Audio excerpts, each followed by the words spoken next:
so iki gisaza gifite ikibazo gikomeye afite ukuntu avuga nk'ujunditse ameze hariya yitwa Rwema avuga nk'uwo bamaze gukura amenyo nk'atatu hose afite amapamba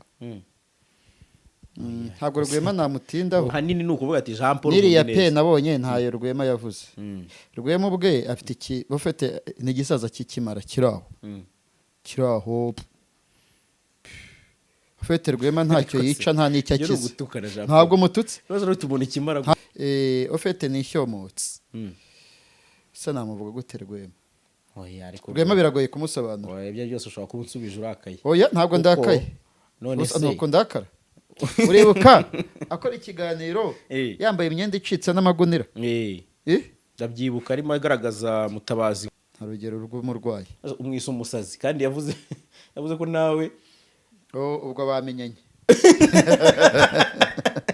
hari ikindi kibazo cy'umwihariko waba waragiye na Rwema oya no yigeze kunyaka oya uriya mbuveho nayo ndimo kwibariza none se Pizzo we utekereza ko ari urundi rwango rw'umwihariko yaba gufitiye kuko urambwiye ngo Rwema we no Pizzo Rwema we ngo oya Pizzo afite ikibazo Pizzo bya Clement none ugaruye ibyo ndimo kwibariza ibyo kwa Clement oya Clement nta gihindutse urugo rwa Platini ikosa rya mbere icyambere ni n'ubwa mbere giye kubivugaho Platini yarongoye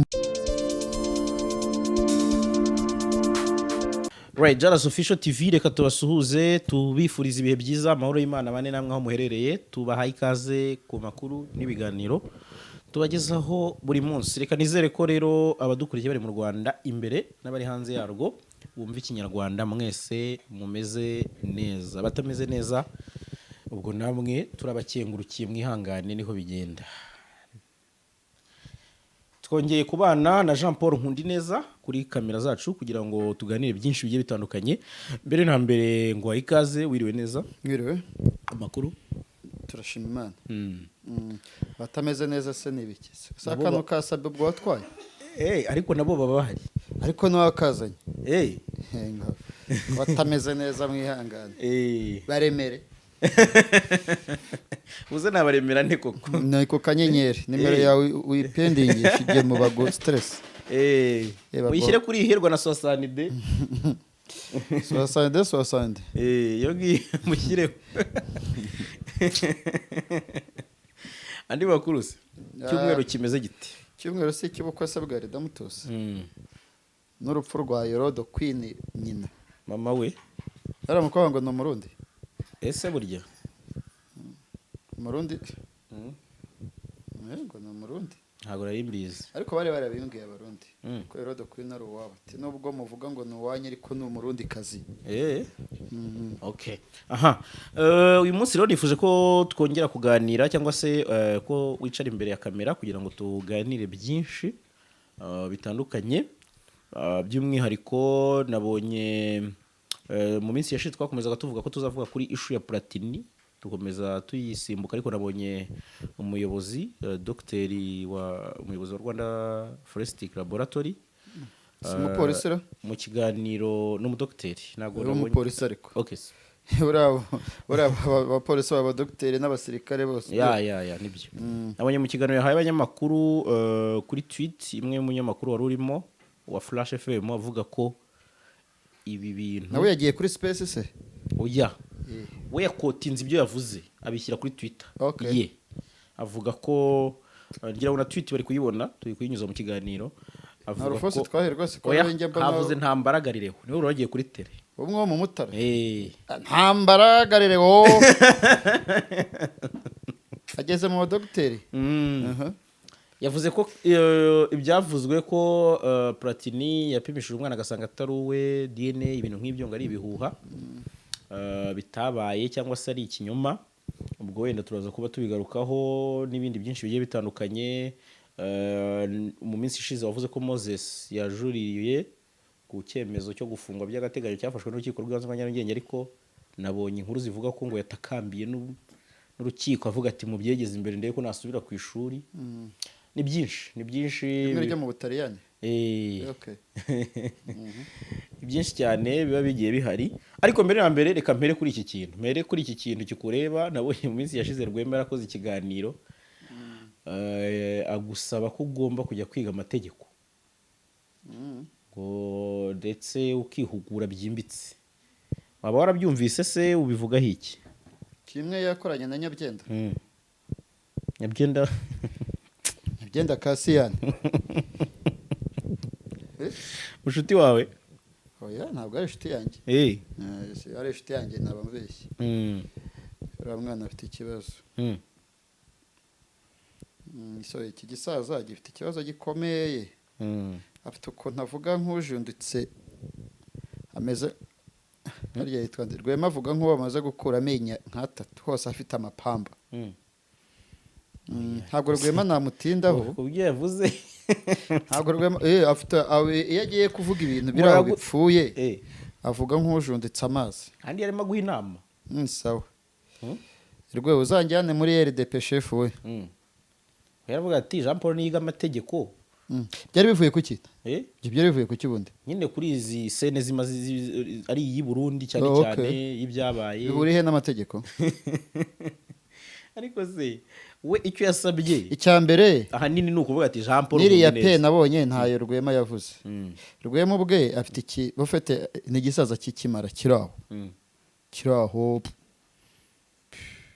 ufite Rwema ntacyo yica nta n'icyo akiza ntabwo mututse nta kintu yica nta n'icyo akiza ntacyo yica kumwita ikimara ni ukumutuka oya ntabwo mututse ubu se utandikaniye cyaravuze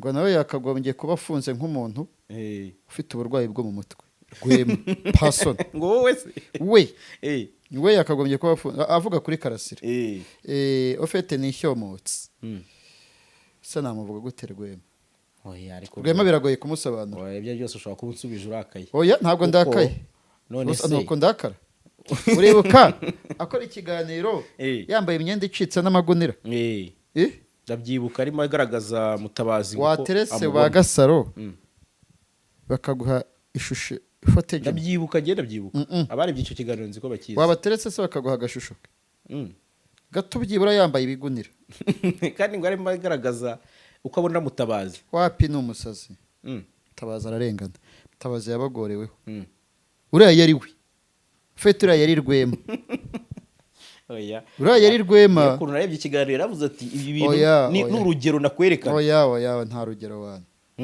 nta rugero rw'umurwayi umwise umusazi kandi yavuze ko nawe ubwo bamenyanye mbabarira ubwire Ben aguha ishusho imwe cyangwa se ugenda ushaka ikiriya kiganiro ufate kayenseri gato nicyo ku Gasaro TV rwose tunagikota umwaka washize nagiye kubona mbona umuntu w'umusaza uri mu myaka 60 uri aho yambaye ibigunira uriya yari we ntabayishye ntayobye abantu rero urumva kujya muri duweri n'uwo muntu ni ukumuha agaciro ahubwo Nyabyenda urabizi ko Rwema yaburanye imanza 100 akazitsinda umuntu nawe rwose uzi ibintu by'amategeko sawa niwe Rukeba z'amadosiye umuntu wakukuje dosiye nyinshi ko ari Rukeba ufite Rwema ni umufana abagira ngo avuge umusubiza agusubize yakomeza acuruza hari ikindi kibazo cy'umwihariko waba waragiye na Rwema oya no yigeze kunyaka dosiye ya Preskid sindi umwanditsi w'urukiko rwisumbuye rwa Nyarugenge warayimwimye icyo gihe igihe mvuga ko nyifite ntuzayishaka nzayimuhe cyese kiyamagara ngo umva ngo yimpe ngo nibonera amakuru yo ku mihanda ndabubwira iyi dosiye ya Kide ntabwo ari byari imihanda yawe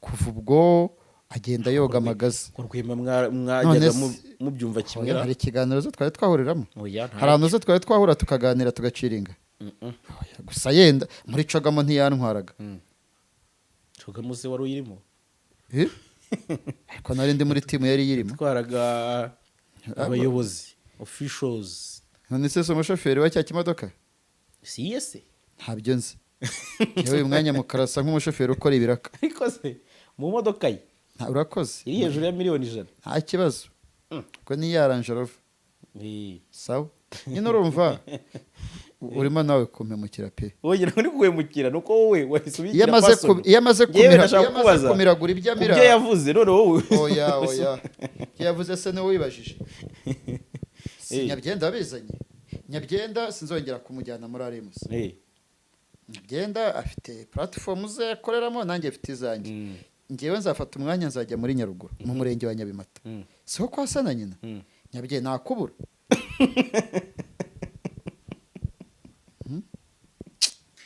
ugiye gukora operasiyo ngiye gukora operasiyo Nyabyenda Nyabimata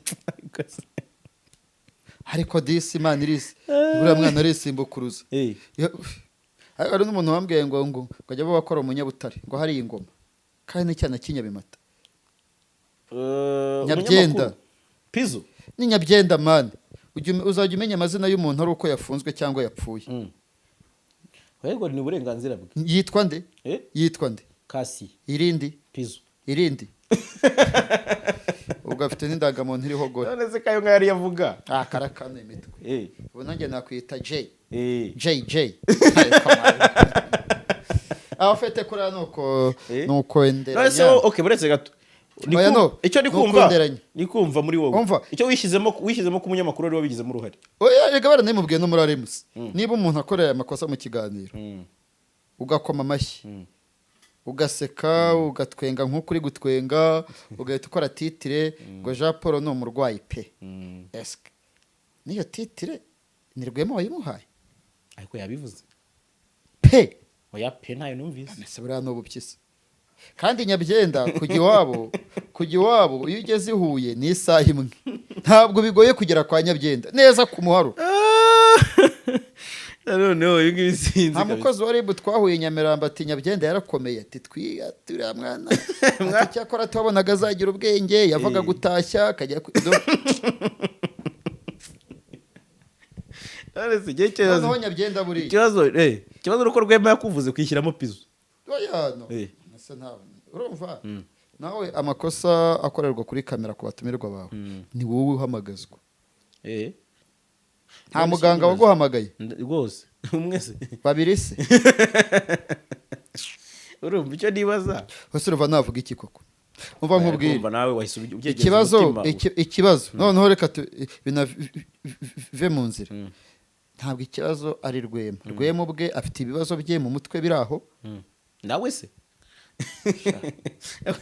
aravuga ko urwaye nawe ukabona arwaye Rwema buriya wa muganga wapimye Karasira apimye Rwema wasanga byaratombagiye cyane n'ufite ntabwo ari seriye atese Rwema ameze nka wa muntu wabona nk'umuntu yapfuye akajya kumwishyuriza ku irimbi ngo nabanza azuka nyishyure donc ntabwo atekereza ingaruka z'ibyo agiye kuvuga ahubwo wareba ngo ibiri ku mihanda ye akora umuntu wese umusaza w'imihanda oya ariko urumva nose nkawe kase ntitwagize abasaza nose wowe wamworoheye oya ndi kuvuga ibintu biri bifatika kandi ngo ukiriya ngo ntabwo se nagukireba ibitomo kiro wameze nk'ujunditse amazi Rwema avuga nk'ugiye wagize iseseme abana bagenda muri bisi bwa mbere bakagira iseseme ubundi Rwema ni biseseme kwa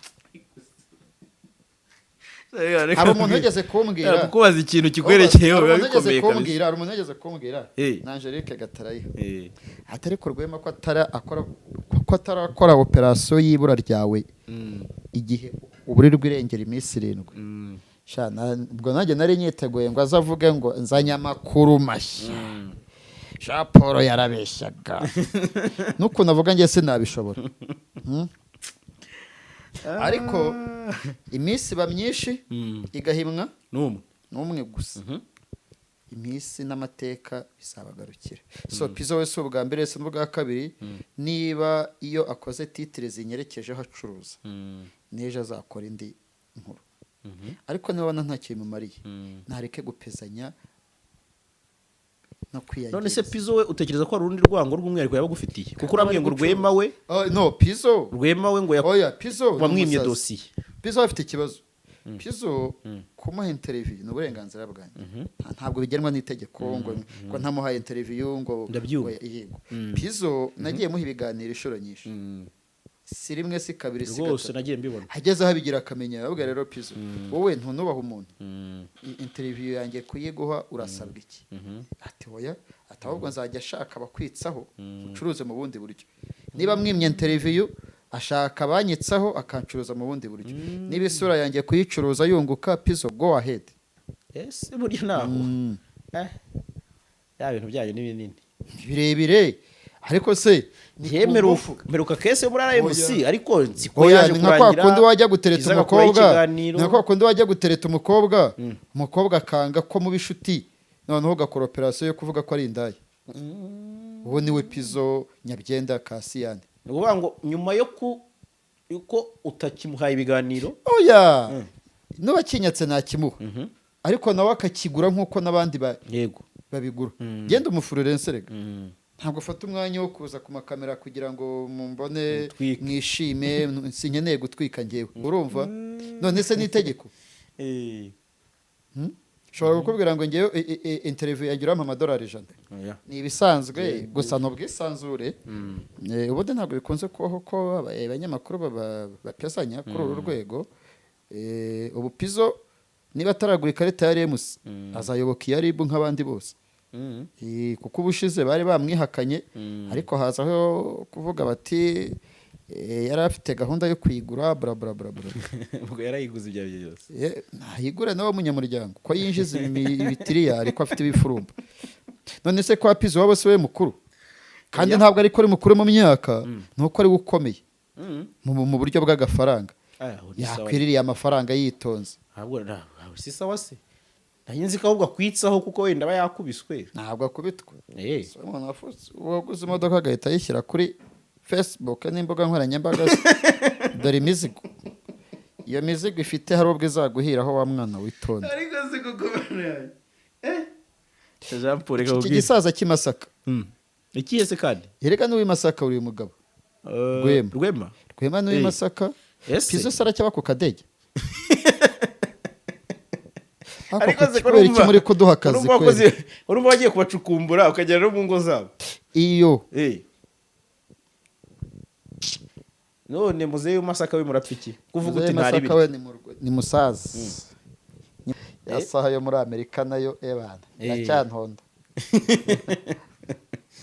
ntabwo gutera allergie aya ubwo bimenyereye ubwo ni sawa usohoreza cita nabonye ya postinze biriya bazabirangiza ryari buri gihe uko ugiye uzajya yose yateze nabonye abantu nawe bakugurukana bate ubwo nujya muri Amerika muzacura iki iyo ateze KBS ko yagiye i Burundi mu Kayagara arabinyandikiye Burundi twari mu kazi ari n'abavuze ko nyuma yo kubura urubanza na plaquenze ariko biriya ntabwo ari plaque yego rero ntacyo abo ngabo reka mbavuge Rwema muzehe w'Imasaka oya umva muzehe ufite umwanya niba afite umwanya kuko hasigaye yitsa kwa Nyabyenda ubare ko ukoze episode 1 ejo uzakora indi episode zakumenya neza nitonze hamwe uparika aha parika ngo yagiye ngo muri serikire ngo abona munyangaje ngo amuri imbere cyangwa yari mu kiraka cya bari wavuze uti ari ndi muri ikiraka se si sawa nyine ufite abantu kutanyurwa nuko bari bemera ibyo bari byo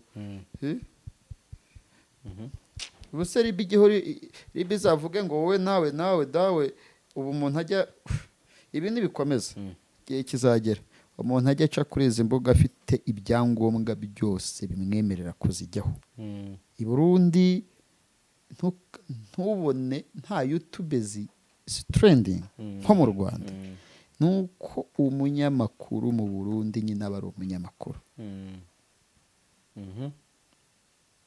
kuvuga ngo uraje ngo uricaye uraryongoye bamenye naho bagushakira nugira ikibazo nurengera umenye aho bagushakira kuko izi Twitter izi mbuga nkoranyambaga zigiye gutuma abantu birukanka barenga iwabo ariko rero Shara na Jora rega nawe ari mu murongo umwe n'uwa Beka ngo kuko minisitiri ngo ko bavuze ko atariye ruswa ngo we yabikozeho iki. Niba ari ukwibutsa RIB kongera gukora akazi kayo ngo ikurikirana bavuze ko minisitiri yafatiwe mu cyoho cya ruswa atari byo, niba ari ukujora minisita kandi ejo uzajya kwaka isoko muri minisipoke hari dufite nk'amarushanwa, so uzagenda gutyo ugenda utambitse ibirenge n'ibigambo wowe wahuraguye. Ni ikibazo. none se ko nawe numvaga ahubwo uburyo avugamo ibintu avuga ko nawe hari uburyo ibintu bitwara utabishyize ku murongo. Atanga urugero, njyewe ntanze urugero rw'ubusazi bwe yahereye kuri Gasaro yambaye magunira n'amafuka.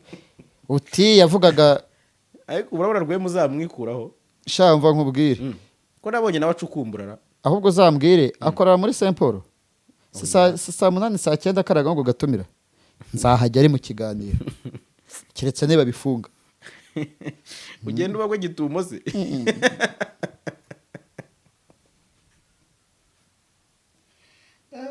None se utekereza iki uretse ibyo bintu warumbwiye ngo oya no birisi ya dosiye kwa Kid? Utekereza ko Rwema yakuvuze kubera urundi rwango cyangwa wenda yarimo ashaka kugira inama oya Rwema nisango z'abantu bajya barega kwangisha abandi ubutegetsi buriho. Rwema ashaka gukora biriya byo kugira ngo just yangisha abantu umuntu nta kintu bivuze. Uyu munsi uwo umuntu ari we today nta n'agace k'akadomo Rwema yabigizemo. Ntabwo ari uzanye kompanyi nini ziruta izo Sadati yarashe, ziruta izo Gasuku yarashe, ziruta izo super manager yarashe. Rwema ni petit.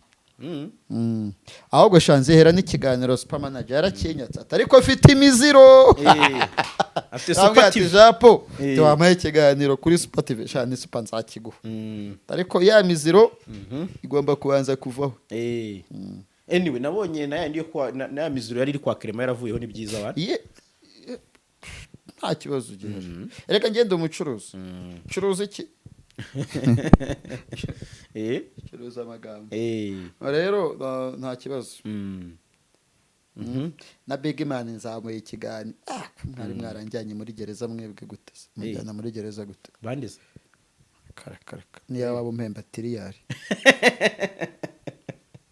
nyine abantu ntabwo baramenya ariko hara niyo principe iyo uri hariya nta handi hantu ujye. Igifaransa ndagikunda ibintu by'ubufurenesa ntabyo bahazi. Journaliste independant independant kabisa hapo power rero noneho na Nyabyenda naba afite imizigo ye azantumira nzagenda mpavugire. Yewe nutekereza ngo ngewe ndi umuntu niba afite ubushobozi bwazaza mbyimbe. Numvise Clement avuga ko bihenze cyane. Clement ejo arimo avuga ibyo kukwintroduce yavuze ngo iki avuga ati ni ibintu bihenze byangoye cyane ariko finally Jean Paul yaje arocho uzabona nzakora. Sa nkuduhaho umucyo kuri icyo kintu wenda kuko nubundi ndanye nkuna kukivuga ariko meze nkaho ndi kukuvugira ko bakukunda kukimbaza bati Jean Paul imikorere ye ko abantu bazi ko dukunda gukorana cyane kukubona kuri DC bakakubona kuri Jaras bakakubona kuri 3D ejo nzajya no kwisibo ejo nzajya no kwisango ejo nzajya no kuri DC kubera ko impamvu ndi kukivuga ngo clearing avuze ko no kuri BNB bajya bampamagara. Yes icyo impamvu ndi kukivuga hari ubwo abantu bibwira urumva bashobora Clement ari kuvuga kuri bakavuga ati ati avuye kuri 3D na Jaras bashwanya isenya kuri DC bakagira ngo no gutwika se para no gutwika ariko bakumva ko wenda ari imikoranire iba yanze aho hantu hose. Niyo ubona asa nk'umuntu ufite ikibazo cy'imibereho mibi. Cyara sita umunyamakuru nuko yabagasa bagiye baza pundite chef we ko rero numveje abavuza ngo yaryaga yasangiraga nabo ku ndege. Ntabwo ari umunyamakuru yabagasa kera baramubonaga ukamumenya. Hari n'urukiko nagiyemo bati Jean Paul turamuzi mucamanza abona akantu k'akagabo kasagana ngo none umunyamakuru ati oya ati naje kumva urubanza nyuma mubajije atese mwe ntimuyizi chef we.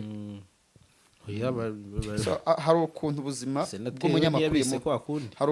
bw'umunyamakuru umunsi bwahindutse kandi bwahinduwe n'ibyo umunyamakuru akora ntabwo bahinduwe kuko akora mu mifuka y'abantu. So bivuga ngo ni ukwagura imikorere ofete ni ukwagura imikorere kuki batakibaza Karegeye Karegeya noneho Karegeye ahera mu muryango agacurikira kwa Jaras, nkabona ari kwa Pax, nkabona ari kuri BNB, nkabona ari kuri Flash, nkabona ari kwa Karinijabo. Jewe kuki mukunda kunyitsaho? Ndabaryoheye. Oya ntekereza ariko ko ari uko biterwa wenda n'ibitangazamakuru biba byintroduce ko ubigiyeho. Kare na Clement yarashatse kumbwira ngo bakore Jean Paul Day ngo avuge ngo hosting ngo dukora ndababwira baya kameme ngendo umusaza. Ikinyamakuru gishobora kuvuga ko cyampaye akazi kikabyintroduce mu buryo buri official radio cyangwa televiziyo nayo kandi ifatika. Ngewe ukuntu nzi nuko nzi ko ushobora kujya nko mu nkuru imwe ukayisangiza n'ibinyamakuru bitandatu. N'icumi ujya ubiha. None se inkuru y'umwana wa mwana wafunzwe azira se wari waratorotse kubera ibiyobyabwenge, ni iki kinyamakuru kitayikozeho cyo mu Rwanda no hanze? Soruse se ni yande ko batazi gukotinga, abantu batazi gukora kote. Oya ndabyibuka na Polinaire ari Burundi nge naranabivuze, inkuru wakoze izanditse zasohotse mbere ukiri nariyo. N'ikiganiro twagiranye impamvu kitanarebwe cyane nuko ibinyamakuru byari byarayanditseho nta breaking yari kirimo. Rero ariko omwe gospel y'ibihumbi 5 si bike. Y'ibihumbi 5 ntabwo ari bike, kandi umuntu nkuri ushobora kukireba iminota nka 30. Nyine nuko batari bamenya influencer. Ugira aba France 24 hari abantu bitwa ba correspondant. Yes. Hari umukorespondant. Yewe nturanye n'umunyamakuru wa Al Jazeera. Umukorespondant wa Al Jazeera mu Rwanda kandi n'umunyakenya. Rero iyi style ntibayimenyereye ariko pole njo mwendo bazagenda bayimenyera. So ubona ubuzima tubamo bwa misi yose nyuma yo kugira umuryango hatungwa n'ikinyamakuru kimwe. Ishwe biragoye. Yewe nabonye umunyamakuru kuri RBA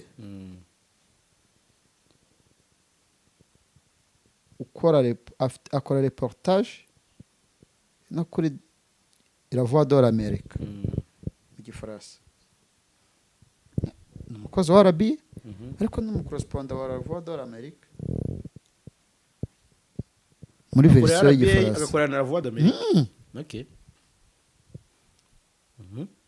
Jean Damascene Manishimwe. Iryo se nararize? Yego. Akora reportage nziza cyane mu Bufaransa. Mu Gifaransa. Ni nawe wakurikiranye urubanza rwa Rukibaruta aburana Epari. Ni umuhanga cyane. Jean Damascene Manishimwe. Oya ni bisanzwe umunyamakuru wigenga cyangwa se journaliste independent. Ashobora kuba atanigenga ahubwo yabivuganyeho n'ikigo cye akemera ko azajya akora iyo reportage. None se reportage za La Voix de l'Amérique zitandukanye n'iza RBA. Ishobora kuyikora reportage nka 2 mu kwezi. Ariko izo reportage yenda zikamuha amadolari 1,000 ebyiri zonyine. Okay. Buriya na Gatanazi akora Deciver, Muvunyi Freddy, Popote ariko nawe ajya ahantu yagiye nka Deciver nkabona yabiteretse kuri Popote rwa niba ari Popote TV. Biranubwese ko Popote ari ibintu ajya no by'ubwese yirwana hati ngewe ni Deciver akagiye mu kizuru ariko nakabona kuri Popote. Ese niba ajya kwisangwa akabivuga mu Giswahili nabwo ajya bivuga ati ndabivuga no kwisangwa. No kwisangwa aracyakora emission. Ubizi se? Aracyariho n'ubu? Aracyaba. Ari mu hawe award. Award rero zatanzwe mu buryo butangaje. Na Mugaju. Mugaju aramuzi n'abazajya kuzifata. Ndabona ni email y'umuntu ndayizi. Ego rumve email muri ayoberwa. Shaka to Gatara ararwaye. Ararwaye. Amaze n'imisi. Gatare umusaza mwiza cyane. Sinzo kubona ibi bintu rwose kuzana mu Nyabyendo kanazana Rwema akazana. Oya ntago nanjye nzi ko ari urwo rwego wabifasheho. Oya none ubugome bari mbikubaje nshaho kugira ngo twigire kuganira nyirizina. Hari undi muntu nari najya muri RMC karekrama uzi hawe umunyamakuru ntawe so uriya mwana wo muri Nyabimata aba afite ikibazo rero. Oya uriya mbuveho nari ndimo kwibariza ibya Clement none ugaruye ibyo. Ndimo kwibariza ibyo kwa Clement. Oya Clement nta gihindutse. Hazajya hacaho ikiganiro kimwe cyangwa 2. Si byo se? Ibyo. Kimwe na ahanini. Ibindi byaba byabaye impanuka. ariko Oya, ni byo kandi njye ntekereza ko icya mbere buriya success y'itangazamakuru yego nta mafaranga arakenewe ariko nanone kubikora bikagwa. none se bo abakora itangazamakuru dukora uyu munsi wa none ubundi agaciro k'umuntu kagaragara atakiriho. Niba nka Rwasa yarapfuye hari icyuho kiri muri filime nyarwanda cyane. ngewe nimba ntakiriho hari icyuho hari icyuho nzatanga Ntirazima. hari n'umukoro hari n'akazi nzatanga ushobora kuzigwa mu myaka 100 mu mashuri ndakesera. Inkuru za Celestin ntawe urisha amaboko narabivuze apfa niwongera kuzibona ngo ugende wipimemo ngo urebe niba metero bataziba mu irimbi. Ya nta muntu usimbura undi ibyo byose buri muntu aba afite umwihariko we. Ahubwo abantu ntabwo bumvaga ko Clement ushobora kujya kuhatambutsa ibitekerezo byanjye. Ntekereza ko ni nacyo kinini ahanini nacyo kinini. Clement erega Clement ni mutoya nawe donc Clement si uw'igitwe ariko agira karagiteri nk'iz'abagoye. atese nk'uko kwa Rwema abamaze kumukoraho operasiyo iyi ngiyi yamuvugaho amaze gukora ibiganiro nka 40 binabitse akanaza nati mu ikiganiro ndangize kiriya gisaza cy'Imasaka. ese abagoye babigenza bate? niwe yabari direct ahubwo ujye na Muhajiri mu kibuga mushwanye nta bintu byinshi niba ari umutwe ahita wo gutera ko winjiriye abo bantura we n'urugero bose ntibabizi n'ubona avuze ati ntore mama wiruka abagiye gushya haragurumana. Okay ntacyo reka mbiveho ibyo ngibyo nagira ngo wenda mbikubazeho gatoya njye mu kiganiro nyirizina. None se wowe uri umunyamakuru utari munsi ishingiye ku gihe nkuzi hagati y'imyaka 8 n'9 cyangwa 7 kuva muri 7 kugera mu 10 icyo kibugu kirimo 12. Okay ya mpereye muri 7 njya mu 10 mpereye igihe Isango yaziye 2010 Isango imaze 13 ningahe ubwo ni 10 kwisango ariko nyine ndi kuvuga fete nakubazaga nti ikiganiro cya Nyabyenda ushobora kuba gikurikiye ikiganiro yakoranye na Rwema nuriya musaza y'Amasaka ni Nyabyenda wa yega ryubatse rimuvurnye wa muhungu ufotora bafunze wazamuye drone yitwa nde AIB ubundi yitwa nde bavuze Obedi izina no Obedi ntabwo hataye muri yombe we umenya umuntu yapfuye cyangwa yataye muri yombe nibwo umenya amazina ye ngo ninde niba ari Obedi niba ari iki ndabizi ngwebe amazina batugora mana urumva mana yanjye yego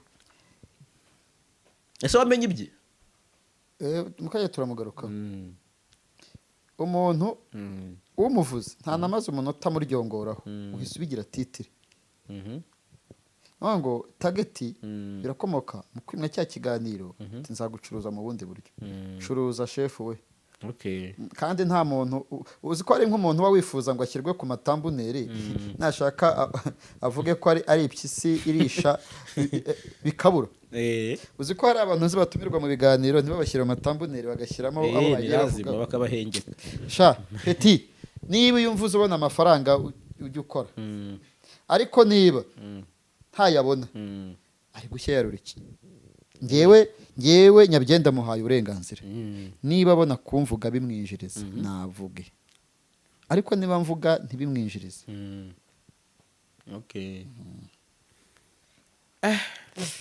nyibwira ibya AIB ni wowe umuvuze ibyo waba uzi kugira ngo mbone kukubaza ku by'uyu Dr Karangwa Charles. Yemubona bwa mbere namubonye mu rubanza Preskide yajuriye yego umuhungu wambaye fime yabanje no kwambara ingofero bajya kubwira bati kurama yikuramo sinari muze nyuma amenya ko ari umuntu ufata ama video n'indirimbo z'abahanzi Ribu imitangaza ko yamuteye muri yombi Ribu yaramutwitinze person Ribu yarabivuze ko yamuteye muri yombi babivuzeho basanga nta tweet yakoze hari ibintu byinshi bikorwa by'ibyaha umuntu akamenya ko ari icyaha ari uko yatawe muri yombi uriya muhungu rero yavuze ko bikoze atarazi ko ari icyaha mu yandi magambo wasanga yaraburanye avuga ko atari n'ubwa mbere, ndatekereza ko atari ubwa mbere yari azamuye drone, si n'ubwa kabiri. Egoko niyo bamurekura, imiziki iri hanze aha, niyo bamurekura yari kwizamura n'iyindi. Urabona nka ya publicity ivuga ngo twirinde mine, cyangwa ya Rwanda Revenue ngo nta misoro nta mahoro, mine ntimujya inama, cyangwa nta misoro nta mahoro, cyangwa rotrosifo irimeditra. Ndi kuvuga utuntu twagiye tujya hiti tutajya tuvuga, ati sirifo pass la salite se face. Ushobora kubwira Fisi ngo bisuremo umuhe miliyoni ntabivuga, Fisi wabisubiramo rotrosifo vuga uti sirifo pass la salite se face. Dore rero polisi, kara n'akazi ka polisi, igira ikiganiro kuri televiziyo y'u Rwanda, igira ibiganiro mu maradiyo menshi. Nanjye najyaga mbaha ibiganiro n'ubu nabibaha, bagira umwanya wa kampeni. Niba umuvugizi wa polisi afata umwanya akavuga ngo kwinjira mu murongo w'abanyamaguru urandikirwa, nawe umunyamaguru urashyirwa ahantu, nibakore kampeni n'imikwa cyangwa n'inkongomani, nibakore mobilisation n'amadivati n'ibitangazamakuru, noneho twebwe tuzanabiha ku buntu. Bavuge ko ibintu by'amadrone n'ibiki byose bitemewe, si na drone gusa. So no kuba kuri wowe AB wamwumva, none se nta donc yabikoze atabizi, kandi itegeko ryasohotse mu Nyarwanda wese bari mureba. Ibi hariya yitwa nde Obedi, umenya hari ukuntu yapezanyije, kuko ntabwo yumvaga bikomeye. Ofede dore ukuntu bimeze, nk'abantu banywa inzoga batwaye bakabafunga, babakoresha statement bose, abenshi barabyemera ko nyine basaba imbabazi, yanyoya atazongera no kuzinywa, kandi hari ubwo anavamo atararenga n'amarembo ya kasho agahitamo.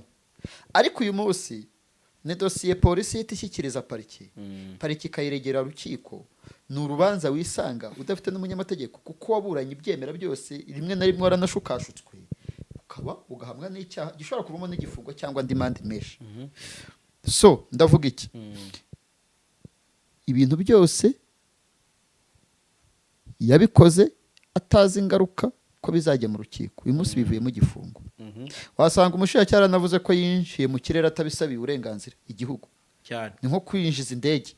N'ubundi rega nicyo kibazo, bari no kuyirasa, iriya drone ubundi iranaraswa, bari no kuyirasa, iraraswa pe, shingiye ku gihe cy'imyaka 2 bamuhaye. N'ababangwa ni mikeya, ngo mwese ukwezi ko wakomara, oya gufungwa no gufungwa, niyo bagufunga iminsi 2, ariko upfa kuba utifiteho ububasha.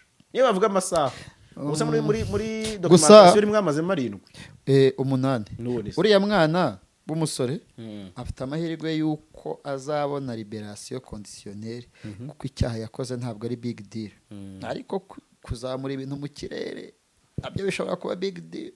Ngewe ndimo hagati, nagende atekereza ibitarenga urupangu, ngo yari afite abasheri. Donc abahungu b'abasitari bafite ukuntu afite abakobwa birukaho cyane, ibyo byose bikamucanga. Nagenda atekereza ibitarenga urupangu, inshuti yazayibona izamusura, asutinga ubuzima, abona aho aryama, yibonera ibigori n'igikoma, ubundi yitware neza. Cya gihe cyagenwe, niba ari umwaka agomba gufungwa, nakora amezi 4 azandikire gereze bamuhe liberation. Umukuru w'igihugu aratanga liberation, nako Minisiteri y'Ubutabera. Ubundi umukuru w'igihugu atanga imbabazi shaka, yakuriye ko yabakorekuye. Niyo position ntabwo namuryamaho cyane, simuzi. Ariko kandi n'uburyo badutangariza amatora n'umuganda, buri gihe umujyi wa Kigali utwohereza message uvuga ko hari siporo rusange, ibintu byo gutanga amaraso, ntabwo ndabona itangazo rivuga kuri drone.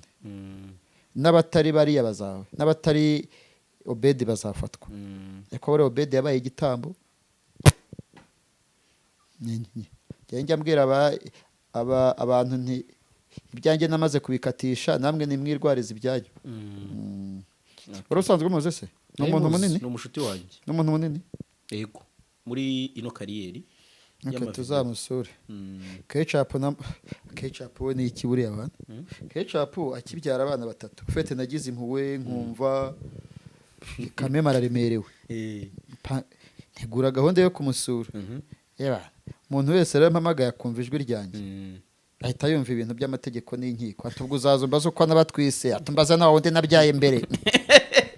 ati uretse nzaba nkusubiza nta n'ubu wapi ugiye kumubona umuntu muri media mbona muri media ari umukobwa uri ari muri tu ameze neza nta n'inda yazonke ketchup wanze ntabwo rwose kugusura n'uburenganzira bwawe n'uwagusura ku ngufu yaba aguhohoteye yaba ari violation ya domicile ariko hari ukuntu bitagenze neza uzi ko nari nateguye kumusura yego ye numvaga abana ariko iyo periode ndayibuka ushaka no kujya kumuhemba abana batatu numvaga ari benshi umunsi ndumva araciyemo nk'iminsi 2 Prince Kid avuranye ketchup ahantu hari ibyo bintu ntabwo ari byo pe ntabwo ari umuco nta muntu wanga abashyitsi niyo baza ari ipyisi urabifata ukabakirira hanze ariko akamema Moses yatakambira urukiko nta mabura akiri aravuga ati mumburanishe bujurire rebe ko nasubira ku ishuri biriya ni ugushyira igitutu ku rukiko icya mbere Moses yahawe itariki yo kuburana azaburana kuri 12 z'ukwa gatandatu iminsi 30 iteganywa n'itegeko ngo ubujurire bube bwaburanishijwe yarubahirijwe Moses ubu se okay ni ukuvuga ngo iyo ntabwo yuzura oya ishobora no yakatuye kuri 15 ashobora no kuburana ku itariki 15 ariko ntiyazirenze hari umwavoka wareze ubushinjacyaha avuga ko umukiriya we afunze mu buryo bunyuranyije n'amategeko kuko bari bajuriye ya minsi 30 irengaho amasaha 2 mani baburanye amasaha bijya muri za connexion ati amasaha yoherejwe ahubwo ikirere ntikigenwa natwe Moses kugera uyu munsi urukiko rwisumbuye rwa Nyarugenge rwamuhaye ubutabera sinzi ni rwibanze ngira ngo noya yajuririye mu rwisumbuye rwa Nyarugenge kwa rwa rundi fisa agihita ngo no Rwanda imbata ni urukiko rwisumbuye rwa Nyarugenge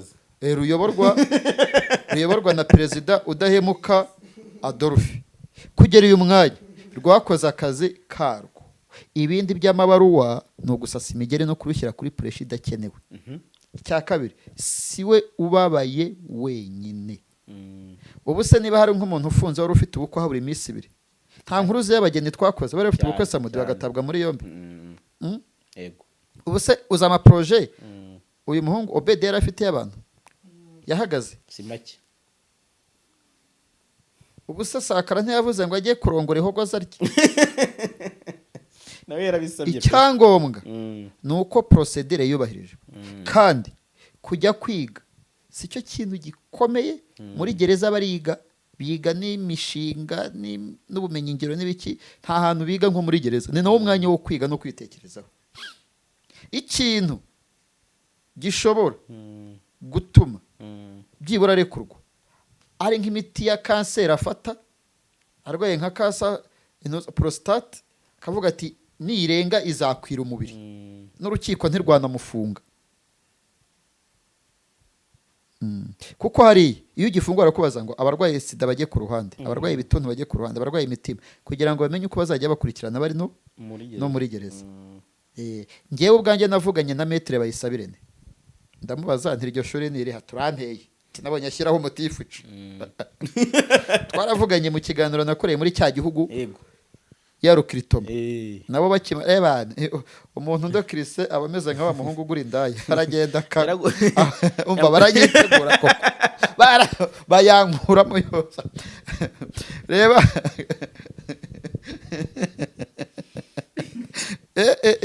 kugikorera rimwe umva ubu ndi kuvuga ibintu navuze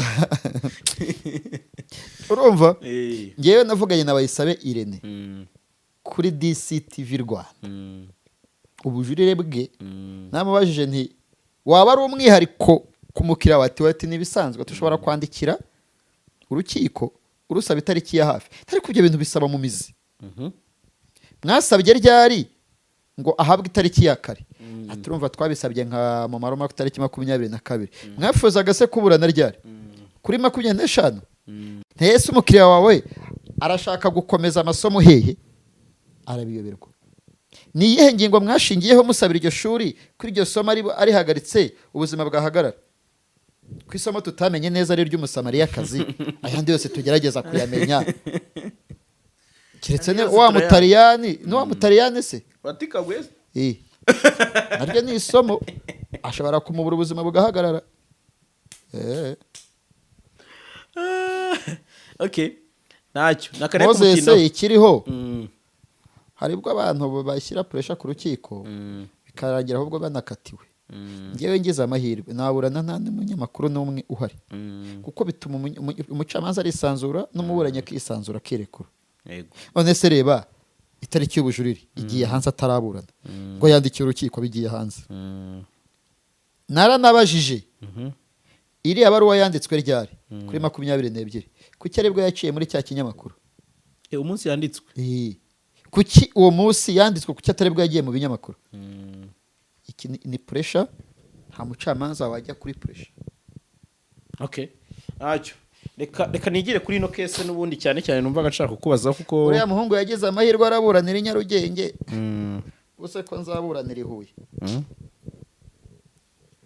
harya nturuzi kandi koko ahari wari risk y'akazi ajya ni tebe ni teje yi indonyi kese yawe ni nk'iyo bampuriye ariko inshallah Imana izabitwambutsamo bazayibana kuri Jaras nimuhabwa uburenganzira tuzabikurikirana birasanzwe nta kazi katagira risk magwiye nta kazi nyine ndi kuvuga amahirwe afite ari kuburanira mu rukiko rusobanutse hano si mu rukiko tubwire nk'inshuti warayakegeza ayahe ariko ntabwo iyi ntuzi irazaho iyi ntuza ntabwo iraza ariko umva biri clear muri lockdown yo muri 2021 RIB yatangaje kuri Twitter ko yataye muri yombi abagabo batatu bari bikurikiranwaho gukubita umwana w'umusore bakamubabaza uwo mwana yari arwariye mu bitaro by'ihuye nandikiraga ikinyamakuru Umuseke mu gitondo rero tubyuka tureba imbuga nkoranyambaga za leta amakuru mashya umuhondo niba ntawe winshije cyangwa wahitanye nibaneramo umuntu wakubise kuri w'Inyanza bananditse inkuru umwe mu bafunzwe ni umugabo w'umugitifu w'akagari w'umugore k'Inyanza umugore ariyeranja ashaka nimero yanjye arampamagara niba yarayatse witwa Shimiyimana Theogene w'Inyanza ntumbaze ura Umuseke nakorana flash ndamuzi arampamagara ati Japo nti inkuru wakoze yarikoze ntibyagenze gute ati inkuru rero wakoze umugabo wanjye bamufunze kandi ibyabaye byo gukubita uwo muntu byamuviremo kuba ari mu bitari Butare ntabwo yari ahari none se madamu ko nakotinze amazina RIB yavuze uragira ngo migenze nte atuzaze kuri teruza havanye iki ukuri kose ni sawa none se madamu kuri tere nzahagezwa n'iki ko turi muri rero kudabona ati shaka clearance imodoka nzayigushakira okay bashatse clearance umugore ajya kuri RIB Inyanza gezaho iyi nkuru tuzayigarukaho abantu bayikurikiye muzaheraho umugore yahise ajya kuri RIB Inyanza birangira bihinduye isura aho niho tuzahera hagati aho yari azi ko afatishije uwitwa Theogene Shimiyimana ariko urumva niba byarabaye muri 2021 reka iyo nkuru tuzayivuge neza umva tuzayikorera ikiganiro n'uwo mugore mwibuke n'akagari nkibuka ayobora yego ahubwo umva ningi Butare kuri match ya Rayon Sport nzagafata agashusho ka telefone ako kagari kari kuri kaburimbo ahubwo umuyobozi wa Rwanda Forensic Laboratory Platini Dr Karangwa Charles ngo amaze kubwira abanyamakuru ko ibyavuzwe ku muhanzi Platini ku mwana atari uwe ari ibinyoma wanditse tweet yanditse ngo igihuha cyubahwe ibi bintu kwiyo tweet se nayo ishobora kuba ari igihuha iyo tweet ni yande uragira uti ninde wayanditse ndi kubona ari Mr Ntambaragarire narenze ko arakuze Umuremyi Joseph cyangwa Byansi Beka niba ari Ntambara ni icyokere none se we si umunyamakuru niba ari ya Ntambara Ntambara afite abasaba bangaye niba ari abasaba oya ibyo ntago byo tureba yagiye muri press conference yego cyangwa we yagiye okay kwa rugutebya biramutse byavuzwe ari ibihuha Platini se murusha ubushobozi ariko namushakira abavoka baregera indishyi tukazayagabana nkashyizemo nzishakira abavoka turege abantu bose bakwirakwije ko umwana wa Platini atari uwe. Platini nta hantu aravugira mu ruhame ku kibazo yegeranye n'umugore we, kandi umuntu wakubeshya ngo ufite urugo nturagongana n'umugore wawe mu buryo bumwe cyangwa ubundi. Cya kinyarwanda kivuga ngo impamvu ingana ururo, umugore n'umugabo bapfa ururo pe kandi bigakomera. nka fisi yigize riri wayini yeba n'umugore ati urasokoza uragenda ndashaka kuyogoshesha ordinaire undi ashaka kuba riri wayini bakabipfa pe. nzi umugore n'umugabo batandukanye divorce iraba ngo umugabo yavaga ngo muri toilette umugore yayijyamo agasanga ntiyafurashinze yana yabikoze gatatu bwa kane aragenda ati nawe wacu wapfuye akandira abantu amabyi.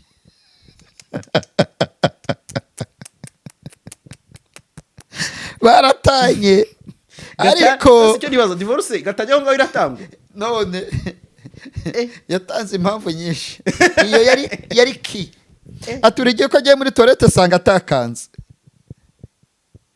impamvu inganururo inganururo pe mu rugo none ushobora kujya muri toilette ugiye nko muri douche ugasanga ntikorobye wabivuga gatatu kigendera donc abagore n'abagabo bapfusa pe.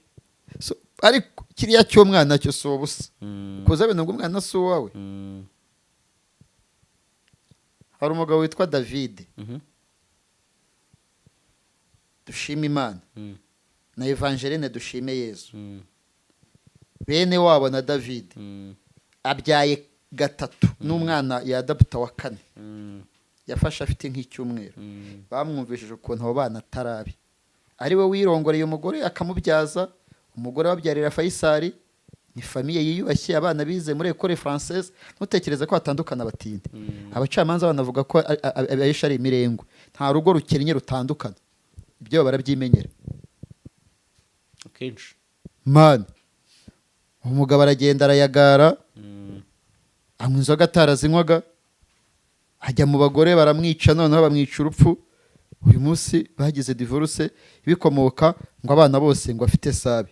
Ariko wabyara rimwe bakakubwira ngo si uwawe, uwa kabiri akongera akavuka ngo si uwawe, uwa gatatu akongera akavuka ngo si uwawe, uwa kane akaza ngo si uwawe. Eske nibazirunge zange z'ibisogi. Abanyarwanda bakunda kwivanga mu ngo z'abantu, ntabwo ari byo. So ukaba utekereza ko urugo rwa Platini ikosa rya mbere icyambere ni n'ubwa mbere ngiye kubivugaho. Platini yarongoye umurenge, abakobwa b'abanyamurenge barushaka kuri umunyamurenge nawe. Urugo rwa Platini rushobora kuba rwarasenywe na bene wabo n'umugore ari victime na Platini ari victime. Bakuririra ku umwana ararengana cyane. Man utekereza ko ariyo mpamvu Platini yacecetse? Uzi wabaye mu Buhinde cyangwa warahize mu Buhinde, waba uhiga cyangwa warahabaye cyangwa warahatembereye, niyo urebye umuhinde kazi baba bamuzi batamuzi abatipe bo baragukoma. Ndabizi ku bw'imico yabo. Nunyereka umunyamurenge from umurenge from Makenge pfiri azabonagana n'ahandi hari igice cy'abanyamurenge bagera bashakanye n'umuntu w'Ibutare, Gikongoro, Gitarama, ntibivamo. Niyo mwahurira muri Amerika ibi bikoze baraguca. Noneho kugira ngo ubone ko binakomeye, umukristo arongora umusilamu biri simple nubwo kizira, ariko nta munyamurenge washakwa n'utari umunyamurenge. Dutange n'amazina manini. Arisudu umugore we yitwa Karine. Arisudu ni umusilamu. Okay. Kim Kamasa mukuru wa Peter Kamasa, umugore we ni umuhajyati, ni umusilamu kazi, ni famille y'abasilamu. Umugore ni mwene wacu, my family imbere. Nyirabukwe wa Kim Kamasa ni umutante wanjye, mama Salama. Ariko ntabwo Kim Kamasa ari kurongora umunyamurenge, ntabwo ari ivangura, never. Banyumve neza, ntabwo ari ivangura, niko biri, niko byubatse. bishoboka bagira n'amayeta yabo aho bari muri Amerika nk'uko abamasayi bagera aho baba Tanzania no muri Kenya bishoboka bagira n'amayeta yabo nuko bidashoboka na nyakwigendera Kigabo witabye Imana wari umuhanga cyane muri Beneri uramuzi yayoboye na Yerika mugore yari umunyamurenge uko waba umeze kose degree waba ufite zose umunyamurenge tayari ukaba utekereza ko ariyo mpamvu yaba yaratumye Platini aceceka nicyo ndi kukubaza uretse gato umugore wa Platini niwe tuti famille yiba muri Amerika ariko ndabikeka ko yaba ariwe ko ari uw'umurenge umugore ni umunyamurenge Platini n'umwana w'ikongo man sinumva se yari kwikomereza kwa Diane umugore ni uwa mbere umugore ni Diane Didi Diane kandi yaragiye kwa ba Rutayisire bari natwane oya Rutayisire bamusheri we amashare wa mbere ni Platini man genda bahaze twarabaye I know mugabo wa mbere abari uwa mbere man afendi kuvuga ko nyine ngiye cyo ndi kukubaza umva nitsaga banabyuve neza batabango turi kuyobya abantu imiryango niyisenye ingo z'ubu urugo rwa Platini niba rwaranashemwe bafata baje nyuma rwashemwe n'umuryango ntabwo ari hagati yabo so ubwo rero ku nama bavuga ngo namurangira abanyamategeko noneho nabarega abimiryango nabarega fata nabarega Platini yahita bifura twaje tuvuga inkuru nyuma oya Platini yabifura akegera umunyamategeko akamubwiza ukuri na Yezu washakaga gukira amubwiraga byose ukamubwiza gukuri yarangiza akamugira inama akaregera indishyi impamvu mbivuzeho nabivishije na Muyomba nabivuga Thomas yego ntabwo ndi inshuti ya Platini cyane kurusha Tom Close niba nawe yarabivuzeho reka nawe mbivuga uko mbyumva nawe yavuze ukoze ntabwo njye namusesereza sinzi ibyo yavuze yabivuze uko abyumva nanjye nyine ntanze opinion yanjye niba muganga yemeje ko umwana wa Platini hari n'abavugaga ngo rega barasa yego niba ibyamuvuzweho byaramuhombeje ni umuhanzi afite ibigo yamamariza byamuhombeje mu buryo bumwe cyangwa ubundi byamwiciye n'izina ni nawe wahise avoka yishyuye i Burundi yego nabarega nanjye ndamushakira umwavoka inyungu tuzazigabana okay aha nsoza kuri no case rero ikintu nashaka kukubaza kugira ngo mve kuri no case nashaka kubaza n'ubundi ibiri related ko tumaze kubona version yo muri Rwanda Forensic Laboratory iyo ni ibindi ariko nyuma yaho nkuko bivuze hajemo umukobwa uvuga ko nawe yabyariye Platini ugi Burundi wari wambwiye uti inkuru ngomba kumenya ibyayo yego byagenze bite bivere mu nzira rimwe uwo munyamakuru wambwiye yitwa nde wamukoze inkuru wa mukobwa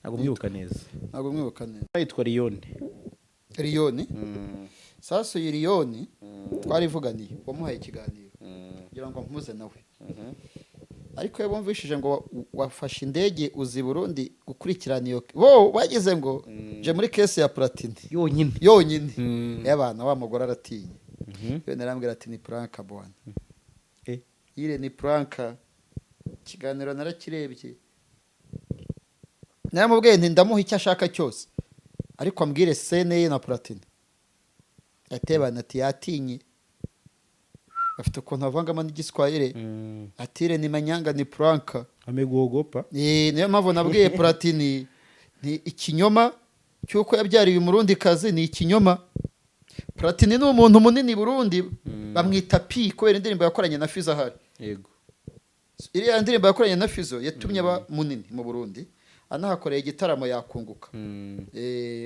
n'ubunini Pi ni ry'abantu benshi bazi umva Pi kora igitaramo i Bujumbura tumanuke baba namanuke baba teremuka Melody yamanukanye yago manukana Jaras Official TV baba ile ni pranka ure fie ni bandi analeta matatizo ya bubandi biriya byose uvuga ngo yamwohereza amafaranga n'ububandi naza nakora screenshot akazana n'umwana kuri kamera wakora kiriya kiganiro wabonye amafaranga ari ku mazina ya Pi ntukore screenshot uvuga ati do oya ushobora Pi nawe afite ukundi kuna biri oya genda wana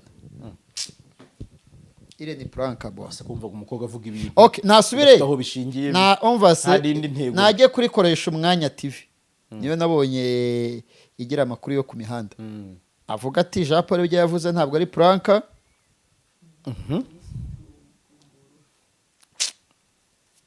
Uriya yafatiranye Platini agize kiriya kibazo. uvuze pranka fisi ari kunyongorera ngo ni fisi wo mu Burundi. Ni fisi wo mu Burundi nyine.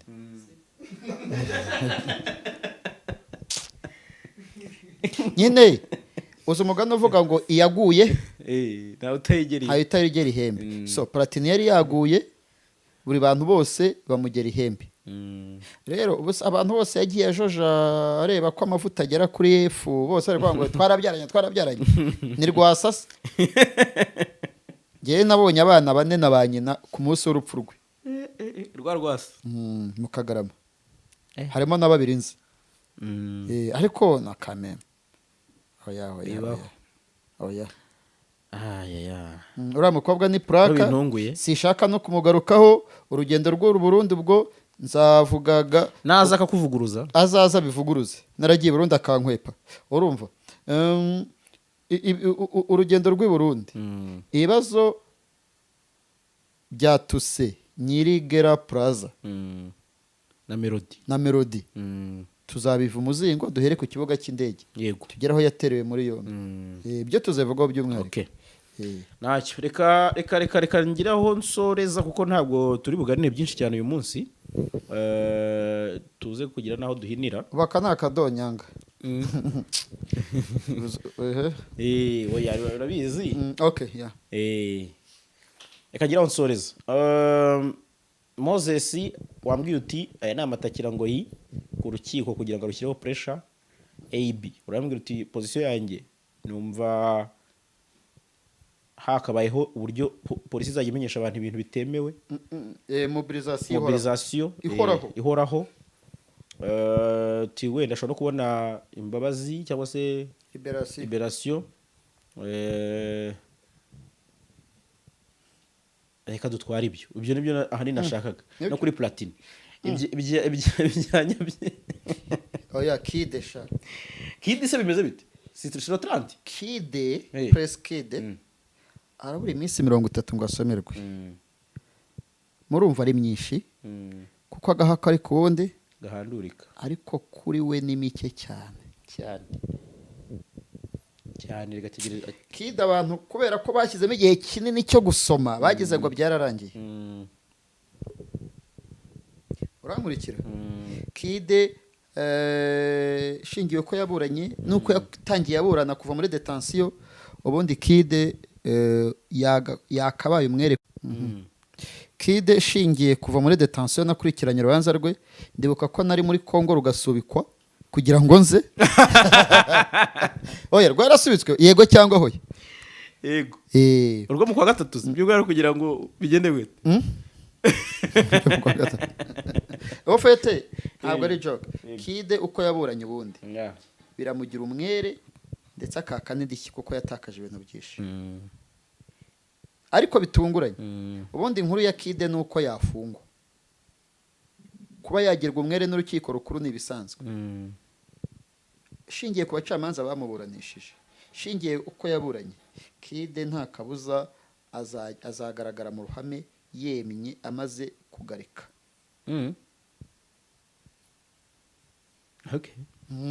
Kandi tuzamugarukaho habura nk'icyumweru. Reka iyi kesi tuzongera tuyigarukeho gatoya ko nabonye ari byinshi cyane byo kuvugaho. Hari ikiganiro nabonye abamisi bakoze, ngira ngo ni hashize nk'imyaka 2 bose bari kumwe ari 4. Harimo Miss Jolie, Miss Elsa, Miss Lilian na Miss Megan.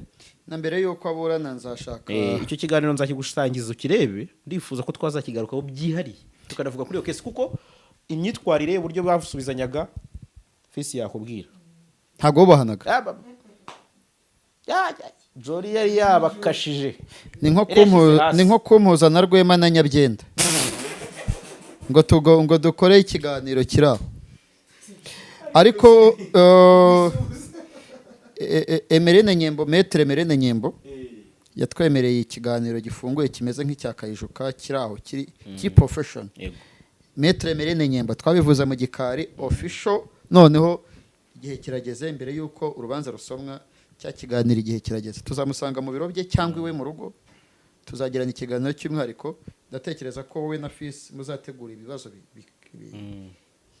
hari abantu bajya bakubwira ngo watubwire Jean Paul akatwungura inama mu bitekerezo ko dufite umutumirwa umunyamategeko chef we so reka duhinira aha rero reka duhinira aha ngushimire cyane kandi nkubwire ukomeze kwihangana ndabizi ko wagize ibyago tonto Kariste muri kondisiyo zo kujya gutabara reka nkureke twarapfushije twagize ibyago twabuze mu onkre abakurikirana stati zawe barabibona abagufitiye nimero nawe ufitiye izabo ukunda kubishyiraho ni ukurenzaho umuntu arababaye yego uyu munsi uwo ndi we uyu munsi n'amafaranga nafashe bwa mbere donc uwo ndi uyu munsi yabigizemo uruhare so abantu beza abeza ntibarama ariko kandi uzasuhurize Nyabyenda Kasiyani umubwire ngo natinyuke arashoboye kandi akomeza atera imbere aciye mu kucisha mu bitangazamakuru bye ku buntu ubundi byaba ibyiza n'ibibi ninde bigeze Michael Jackson hari umuntu yigeze gusohora album imumanuka ya album arayigura yose oya hasohotse sex tape yamushikiwe bari ku yego hanyuma ninde wabiguze Michael Jackson aravuga ati muza n'umuzigo all copies ndaguze zose nta kubona isohoka arangije Michael Jackson abari ubishyira ku isoko arabicuruza yarakize rero hari ubwo uzajya ukora ibintu uzi ko ucuruje umuntu aza kugurane nawe nabyo na Nyabimatana yasambu iwanyu yose ni Janet wabyikoreye ntabwo Michael Jackson yabigiyemo mushikiwe yariguze aranicuruza sawa rero asante sana musuhurize Nyabyenda iyo nabonye umwanya ndi mu rugo iwanjye ndeba ibinyamakuru bibiri ni icya Nyabyenda na Jaras Official TV urakoze cyane Extra Vista